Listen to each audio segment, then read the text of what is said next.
जब तक किसी जवान लड़के का रिश्ता नहीं लगता है तब तक किसी रिश्तेदार को नहीं दिखता है कि इसके लिए भी लड़की देखनी है। और जैसे ही उस लड़के का रिश्ता उसके घर वाले कहीं फिक्स कर देते हैं तो ये रिश्तेदार ऐसा ऐसा रिश्ता बताएंगे।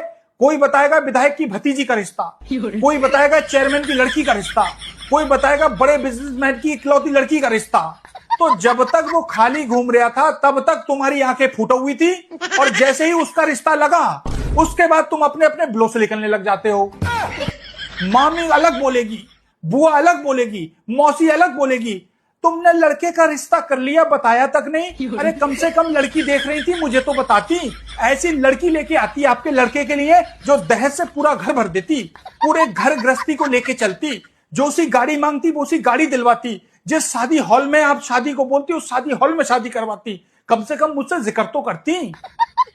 अभी बुंदा खां के जनाजे में आई थी, 1 घंटा आपके यहाँ रुक के गई, कम से कम उसी टाइम मुझसे डिस्कस कर लेती कि हम लड़के के लिए लड़की देख रहे हैं। लेकिन तुमने जल्दबाजी कर दी, मुझसे जिक्र तक नहीं करा। मुझे बड़ा दुख हुआ जैसे मुझे पता चला कि तुम्हारे लड़के का रिश्ता वहां से हो गया है। अरे कम से कम मुझे इशारा ही कर देती कि लड़के के लिए लड़की देखने जा रहे हैं। अरे मुझसे बात नहीं होती है, कम से कम इनसे फोन पे बात होती है, इन्हीं को बता देती कि हम अपने लड़के के लिए लड़की देख रहे हैं। अपने देवर की साली लेके आती इसके लिए मैं। इतनी लंबी चौड़ी खूबसूरत लड़की है। अभी कुछ दिन पहले मुझसे ही कह रहे थे कोई लच्छा लड़का हो तो बताना।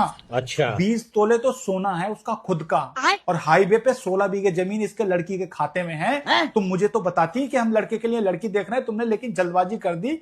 मुझे बड़ा मलाल हुआ जैसे मुझे पता चला कि तुम्हारे लड़के का रिश्ता वहां हो गया है। मैं तुरंत भागी चली आई। मुझे बहुत मलाल हुआ। तो तेरी भैंस की आंख, तुझे तब मलाल नहीं हो रहा था जब वो रंडुआ घूम रहा था, और जैसे उसका तार जुड़ा तेरा मलाल शुरू हो गया।